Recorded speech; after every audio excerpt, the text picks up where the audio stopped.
So welcome to the PatternFly demo. We have PatternFly 4 and PatternFly 3, both design and development, to share with you guys today. Do we have Matt Carano with us? Not yet. Oh.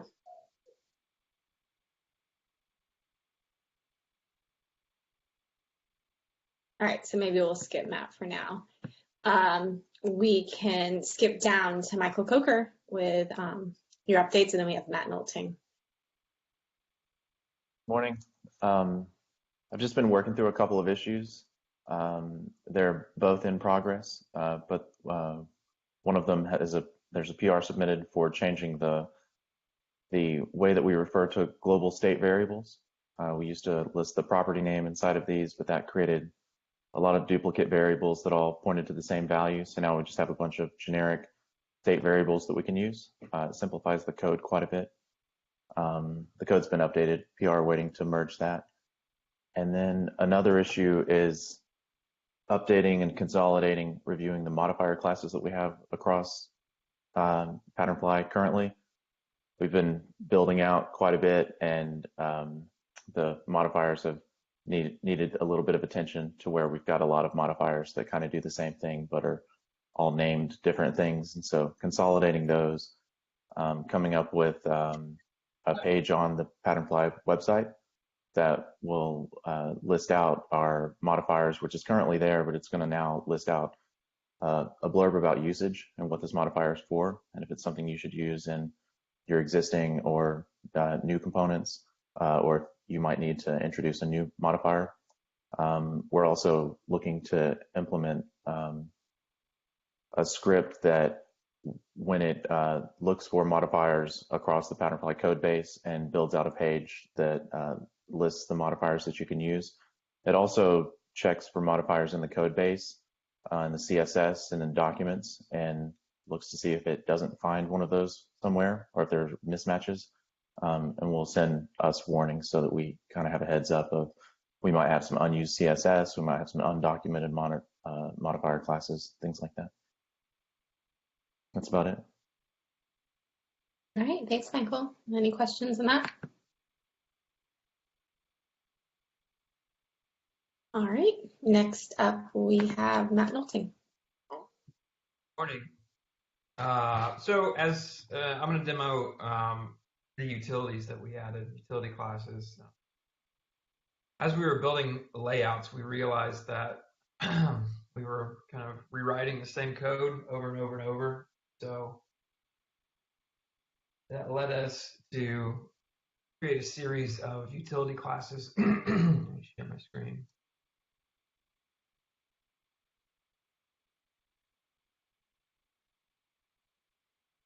A series of utility classes, starting with accessibility, hiding an element visually, but leaving it accessible to screen readers. So that's PFU screen reader only.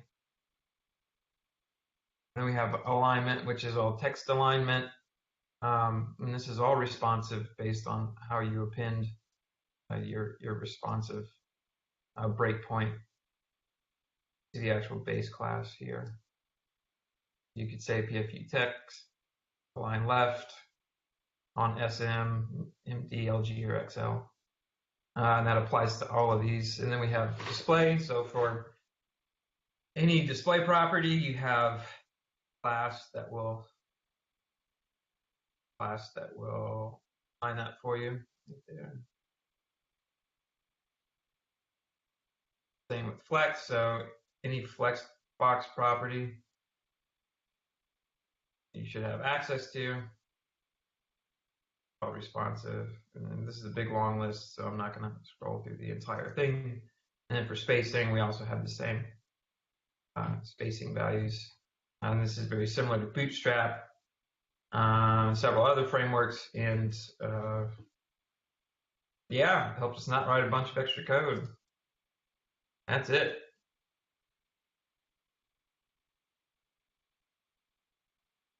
All right, thanks, Matt. All right, so that is it for our CSS demo. So we'll move on to React. We have Amy with Checkbox and radio component. Okay, I'll share my screen. Can everyone see? Yep. Okay, perfect. So this sprint, I worked on the checkbox and radio components for the PatternFly for React implementations. So for checkbox, I'm showing 3 different input states. So we have the controlled input, which is initially checked, and that accepts a prop as the input value, along with a callback function, which changes the value. And then there's the uncontrolled state where the checkbox isn't initially assigned a value, so it's not checked. And then there's the disabled state, which is utilizing the is disabled prop, which adds the disabled attribute to the input so that you can't perform any actions. And underneath, we are showing the props that the component accepts. So we have the children class names is valid, which is used with the ARIA invalid attribute to identify input fields that have failed validation or that haven't been selected or filled in depending on the input type. And then we have the disabled prop for setting the disabled state, and then the onChange prop, which handles any changes and updates the state of the component to the user input. I also worked on the radio component, which is essentially the same as the checkbox, except that the input type is set to radio. And that's it for me. Okay, any questions on that? All right, and we have Tatani with modal box and backdrop.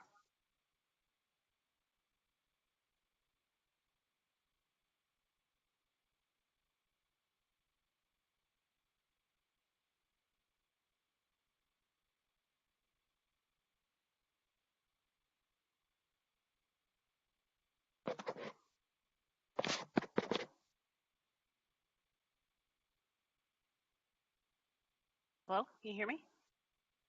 And we can hear you now. You can hear me now? Yeah. Great. And can you see my screen? Yep. Okay, great. So I implemented the modal box and the backdrop. There are 2 different variations of the modal box. You can have the standard size modal and the large modal. So this is the standard size modal. And you can pass in a prop to is large, set to true, and that would give you the large size modal. Other props that you would pass in is open, so if you set that to true, then the modal will be open by default. And then the title goes in the modal header, and you can choose to show it or hide it. So if you choose to show the title, then it will appear in this area, which is the modal header. And then we also have the actions prop, and the actions prop would be buttons. So you could pass in buttons, and those will show in the footer area of the modal. So it's an array of buttons, so you can pass in as many buttons as you like, but I think usually we have 1 or 2. And then you can also pass in a callback function for function 2 that would be called when the close button is clicked. And I think that's about it. And that's it. Right. Thanks, Tatani. I meant to say that the backdrop is, I implement the backdrop as well, and that's when you open the modal, and it kind of grays out the back area, so you have no interaction with the background. Makes sense. Great, and that's it. All right, thanks to Tanya. And we also have correct. Oh, let's see.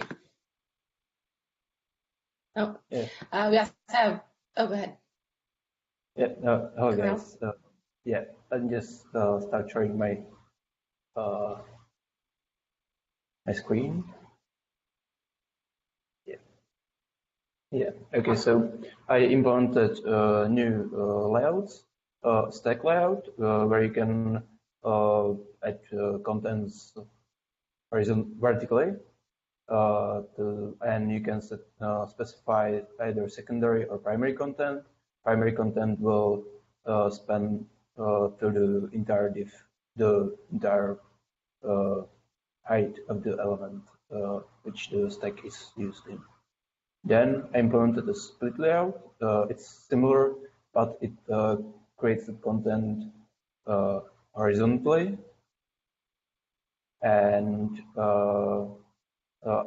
I added multiple icons, used font awesome solid 3 icons. We only had a set of these icons, and I enabled to have all of them to be imported. You just have to, let's say for adjust, you just have to import adjust icon, and import adjust icon, and you can use it as any component. And I started to implement the drop-down component, both with just a button or a kebab component as the drop-down element. Multiple positions are also possible. That's all, I guess. Do you have any questions about it?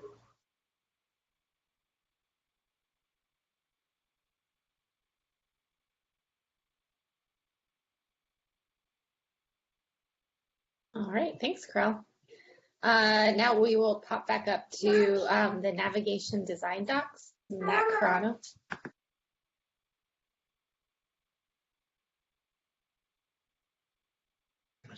Mute. All right. Let me show up my screen. So I've been working on a.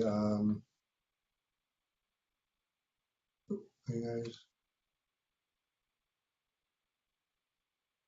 I've been working on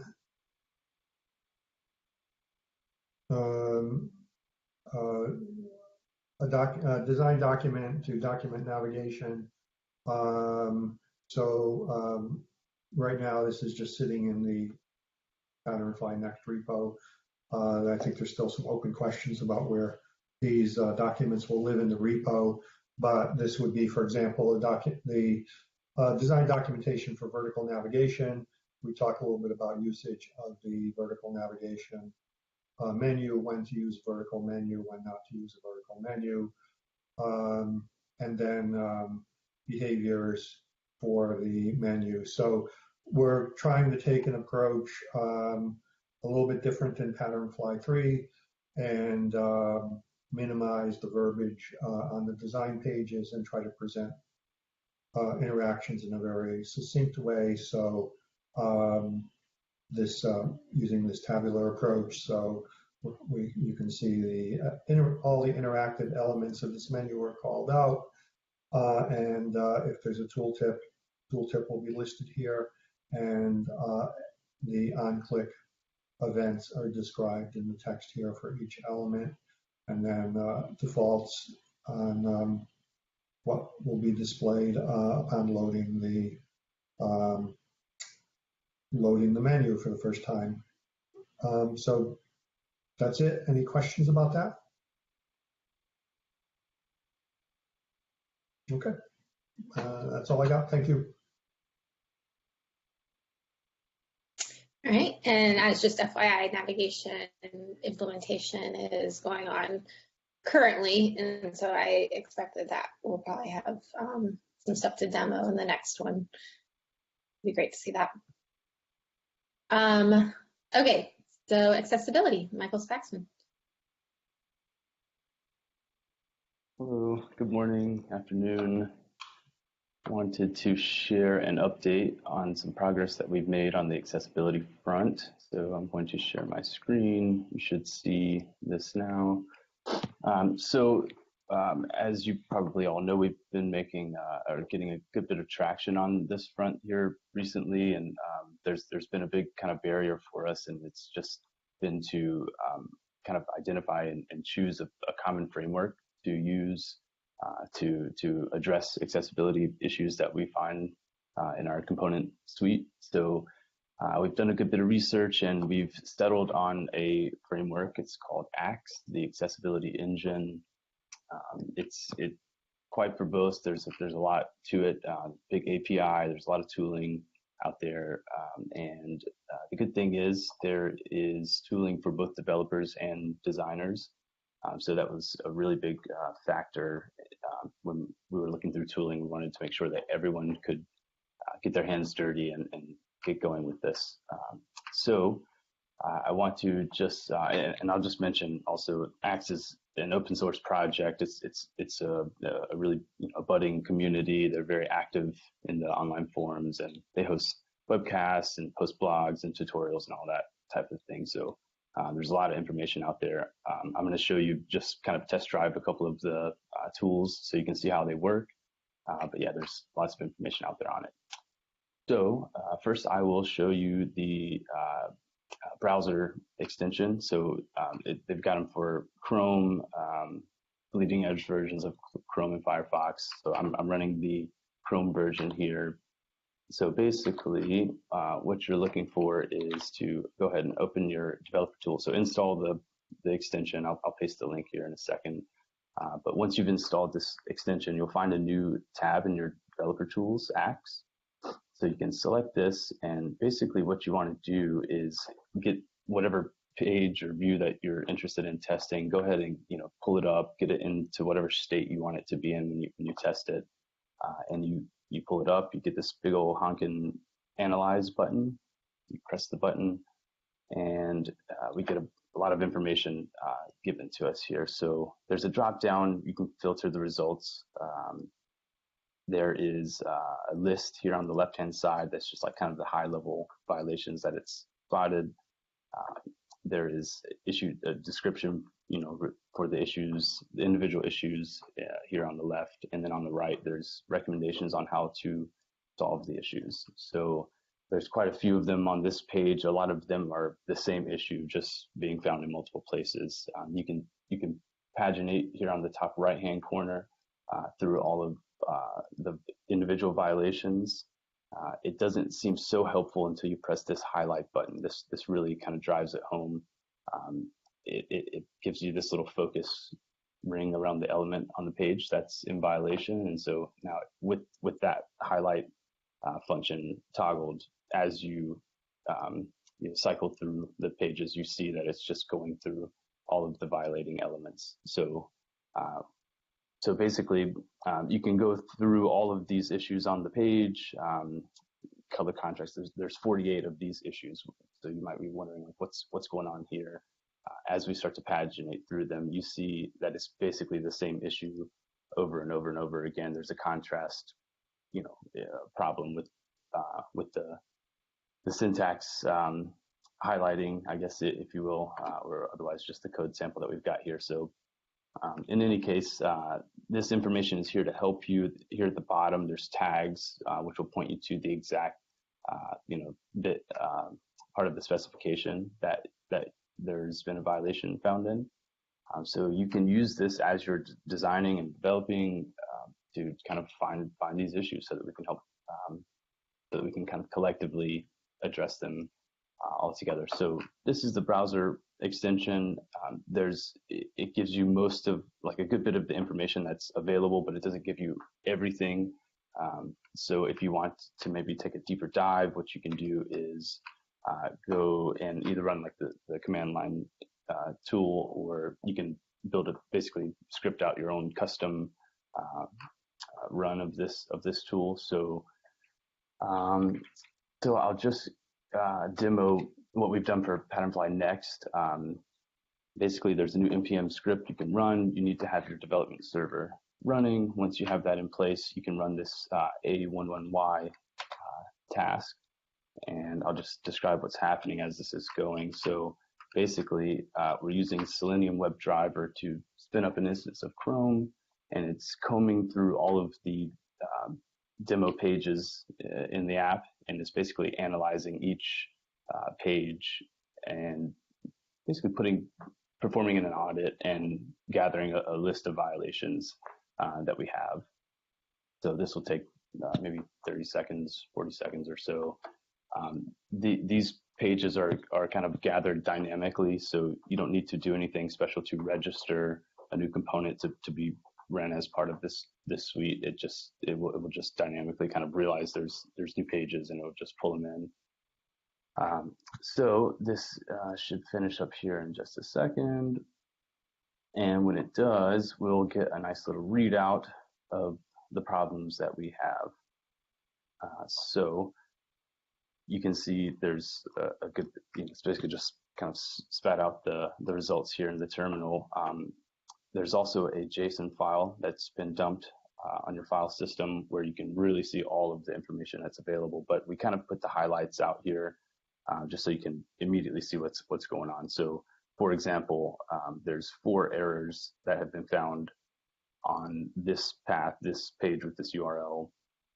It enumerates the issues. It gives you kind of a high-level description of what the problem was, a URL where you can go and read more about what this issue is and how to potentially fix it. And then it also gives you a beat on the severity of the issue.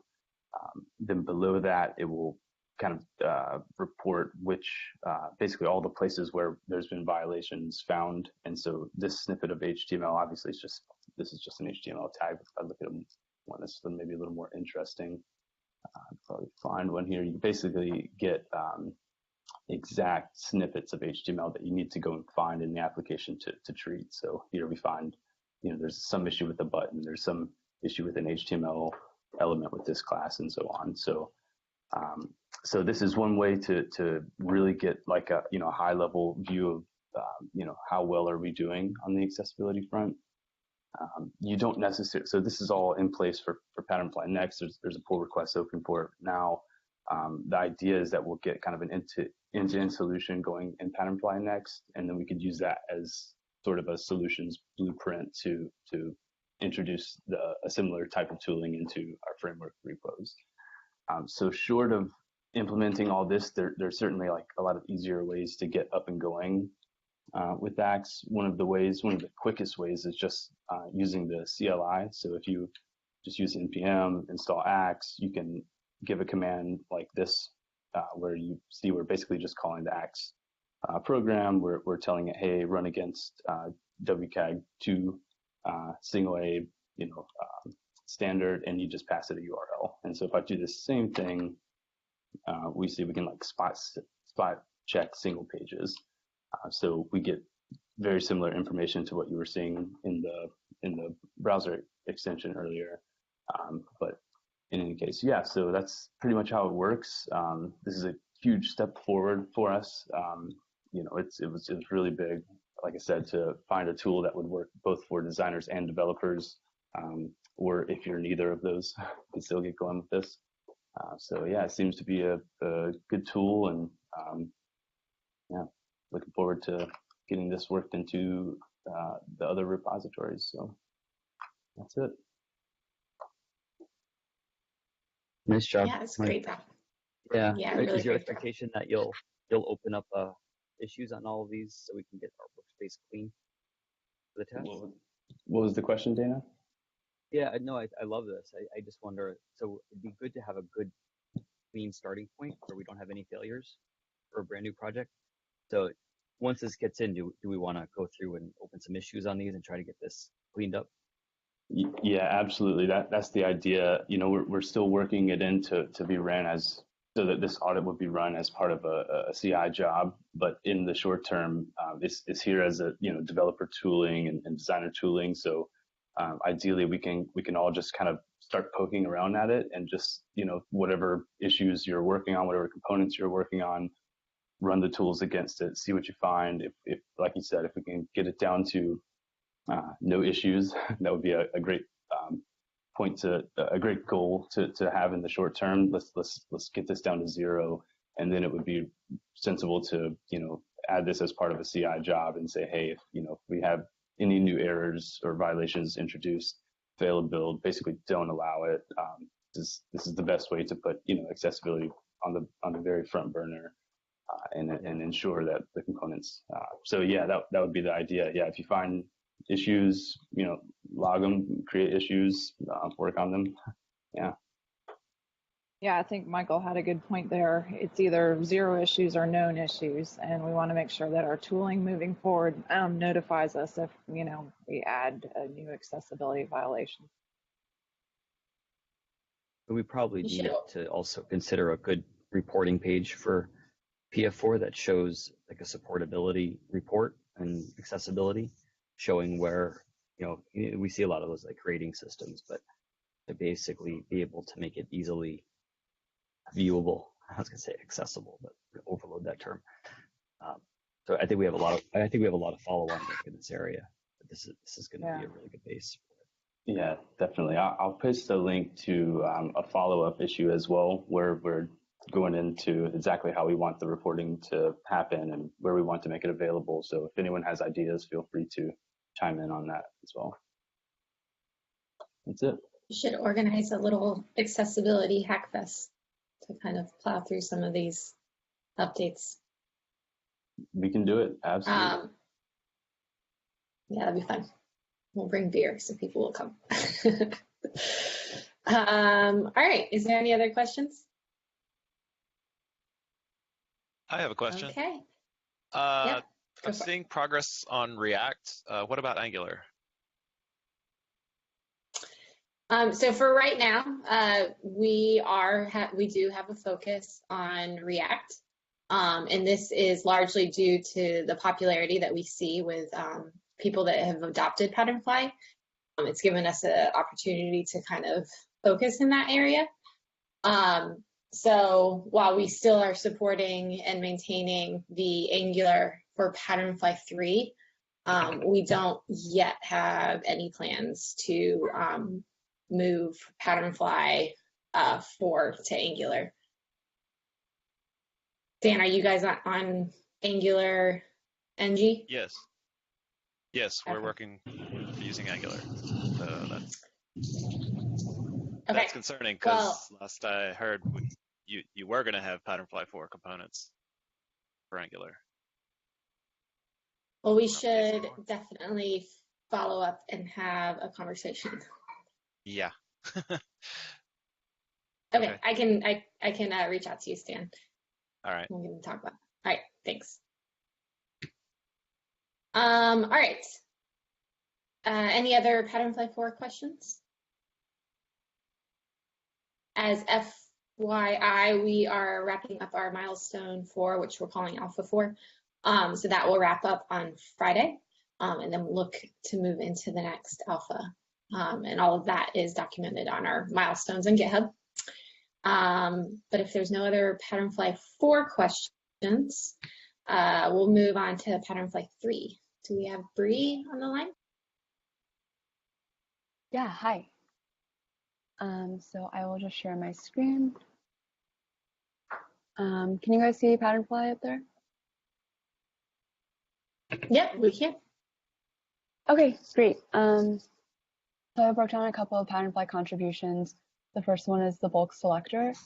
So this is on PatternFly. There's this basic version where the bulk selector pattern will pretty much show the state of a list.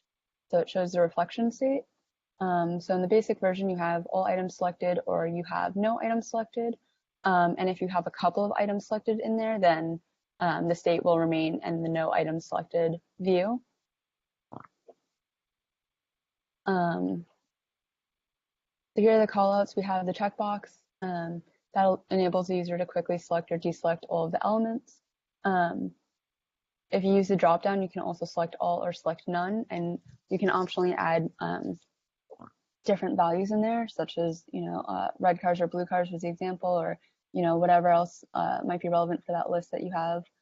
And then if you have no items selected and you click the bulk selector, all items will be selected. Vice versa, if all are selected and you click the bulk selector, then it will deselect all items. And then there's an optional partial selection, which can be supported. And in this case, there's an additional view for a partially selected list, which is number 1 right here. And in the case where partial selection is supported, then clicking the bulk selector in this state will actually deselect all items rather than select all items. So that's it for the bulk selector. Then I have copy to clipboard, which is pretty straightforward. There's the basic example and then 2 long string examples. The first one is for inline and any paragraph text. And the second one is for standalone long string block example, where you might have more room and you might want the user to be able to see everything at once. So the copy content will be shown in a text box, and then you have your copy to clipboard icon with the associated tooltip. In the copied state, that clipboard icon turns into a check icon, and the tooltip changes to copied. Both the long string copy to clipboard items work the same way. The long string one, if users want to see the entire string, they can sort of highlight in that text box and see the whole string. And then for the long string, users can use the caret to display all of the text. And then lastly, I have file upload. So this one is divided into a multiple file upload pattern and then a single file upload pattern. And under the single file upload, we have a read-only preview, and we also have an editable preview. So for multiple file upload. Hey, Bree, some of us seem to be having problems seeing your screen share. It's been stuck on the same screen for most of the time you've been talking. Oh. You want to maybe try? Yeah, seeing the toolbar. Yeah. Toolbar. Maybe try unsharing and sharing again. Sure. Yeah. Sorry about that.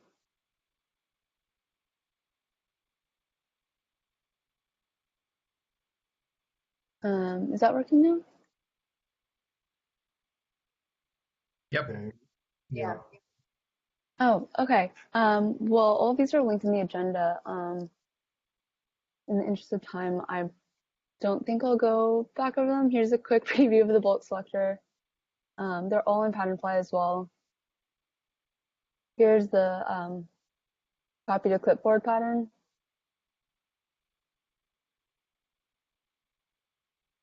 And then, sorry about that. So then here's the file upload pattern.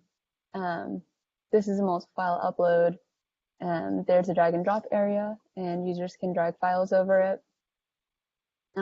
Here's a screen showing the loading status of all of the different files. And then optionally, if a file might take a long period to upload, then you can use a status bar to show that as opposed to the spinner icon. And then for single file upload, then this is a read-only preview. And so again, users can drag a file or they can browse to upload. And this is what the preview would look like. Users have the option to remove it here, and then the box will return to its original state. And then finally, the editable preview, which is pretty much the same, except that users can also click into this text area and paste in text in addition to dropping a file or browsing. And then this would show you the editable box preview where users can edit that file that they've uploaded. So that's all I have. Sorry about the little screen share glitch there, but all of these patterns are on PatternFly now, so you can go and check them out further if you'd like.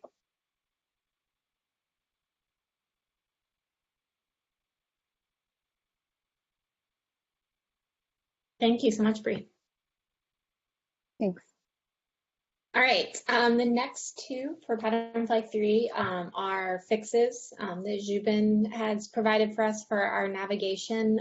One was a flicker that was happening, and then another had to do with whether or not the menu, when it collapses. And so those links are provided there for you.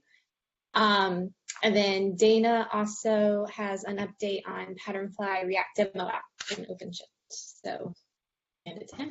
Okay. All right. Let me show my screen. Let me show you what I've been working on. Screen share. All right. You can see OpenShift.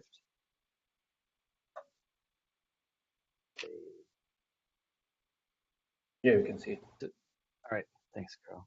Okay. So within OpenShift, you have a set of templates that ship natively when it's installed. So one of our goals for a while has been to include PatternFly Demo in there, and the team has created a PatternFly React demo app that we're keeping up to date and is going to serve as a base for this. And this is PatternFly 3. Right now, we expect to also have a PatternFly 4 demo app as we progress with that. And one nice thing that's come out of the Node.js team within Red Hat is an improved base image for running single-page applications. The old Node.js is the old base image that was provided as part of OpenShift did not easily run web applications. It was great for Node apps. So they've been working on that. So React and Angular apps all work nicely within this image, and it's still in a beta for them right now. But if you're looking at this is the Bucharest GitHub repo, which I can add a link to that in the chat. So what we've been able to do with this React demo app is then turn that into a template that can be used within OpenShift. And you'll see there's a PatternFly React entry here, which will also submit the PatternFly icon to the OpenShift team once we move along with that. And then this just follows the normal template sort of status and workflow in OpenShift, where it links directly through to our repo, and then you can name it. It has the repo that you want to use as a starter, but this could also be any React application based. It's going to use Yarn to get it running, and then the npm build, and it uses the dist output in order to be able to host that. So instead of clicking create, which just goes to a finished screen, I'll show you the end product. So this is the deployment of it, and you can see it sets up a build. It can be connected to GitHub if you wanted to fork or create your own repo based on that. And then you could have the regular build lifecycle where changes would work with it. And then this is the deployed application on OpenShift. So you can see it's a regular PatternFly React application with navigation and a few component examples to help people get started. So they can either get started with this own application and then clone the Git instance from OpenShift, but it should help people get up and running more quickly. And this can also, as we've mentioned, this will scale out to also have a PatternFly 4 sample application for people to use as a starting point, running right on OpenShift. So it's been a little bit of our focus over the last, I've been working on. Just wanted to show where that is right now. The template can be imported. I'll be contributing that back to the repo right away, so it could be used tomorrow. But we want to get that really baked into OpenShift longer term as well. That's it for that.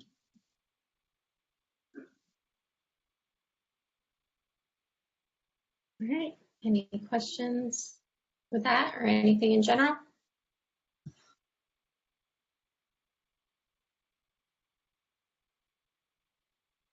All right. Well, thank you everyone for attending, and I'll send out the recording and hope to see you next time.